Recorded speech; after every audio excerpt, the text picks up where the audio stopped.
ब्रेकनंतर पुन्हा एकदा स्वागत आणि या क्षणाची एक अतिशय मोठी बातमी आहे। राष्ट्रवादी काँग्रेस पक्षाकडून बाबूराव चांदेरे प्रकरणाची चांगलीच दखल घेण्यात आलेली आहे। पुणे प्रकरणाची माहिती घेऊन बाबूराव चांदेरेंवरती राष्ट्रवादी पक्ष लवकरच योग्य ती कारवाई करणार असं कळतंय।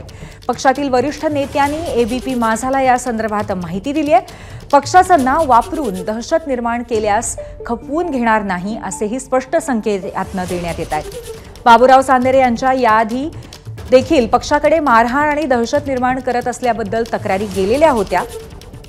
कबड्डी असोसिएशन मधील त्यांच्या मनमारी कारभाराचा देखील संदर्भात देखील पक्षाकडे तक्रारी गेलेल्या होत्या आणि त्यामुळे आता राष्ट्रवादी पक्षाकडून या संपूर्ण प्रकरणाची दखल घेण्यात आलेली आहे असं कळतंय।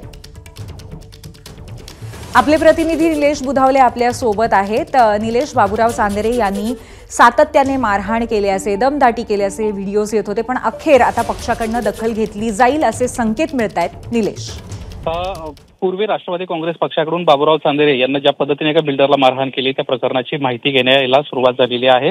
खरं तर बाबूराव चांदेरे यांच्या आणखीन एक व्हिडिओ सोशल मीडियामध्ये सध्या प्रचंड व्हायरल होतोय। साधारणपणे 2-3 महिन्यापूर्वी देखील सर्वसामान्य नागरिकांना मारहाण करतानाचा बाबूराव चांदेरे यांचा व्हिडिओ जो आहे हा सोशल मीडियात व्हायरल झाला होता।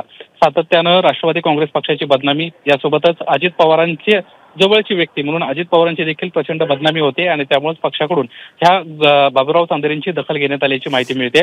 बाबूराव चांदेरेंसंदर्भामध्ये आता पक्षानं अहवाल मागवल्याची देखील माहिती मिळते। पुणे कार्यालयातून या संदर्भातला अहवाल लवकरच राष्ट्रवादी काँग्रेसच्या प्रदेश कार्यालयाला प्राप्त होईल आणि त्यानंतर बाबूराव चांदेरे यांच्यावर कारवाई करण्यात येणार आहे। कारण या व्हिडिओमध्ये जो सध्या सोशल मीडियात व्हायरल झालेला आहे त्याच्यामध्ये बाबूराव चांदेरे स्पष्टपणे मारहाण करताना व्हिडिओमध्ये दिसत आहेत।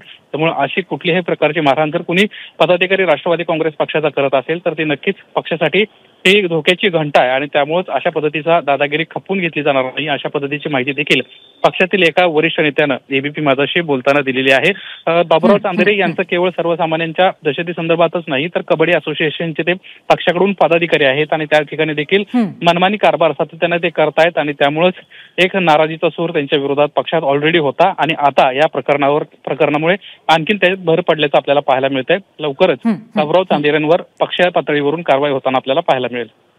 धन्यवाद निलेश आपल्या माहितीबद्दल। दरम्यान अजित पवारांचे विश्वासू असलेले बाबूराव चांदेरे यांचा आणखीन एक व्हिडिओ सध्या समोर आलेला आहे। बाबूराव चांदेरेंवरती गुन्हा दाखल करण्यात आलाय, मात्र अजूनही अटक करण्यात आलेली नाहीये। चांदेरेंकडून 2 दिवसांपूर्वी एका बांधकाम व्यावसायिकाला मारहाण करण्यात आली होती आणि त्यानंतर आणखीन एक व्हिडिओ समोर आलाय। एबीपी माझा, उघडा डोळे बघा नीट।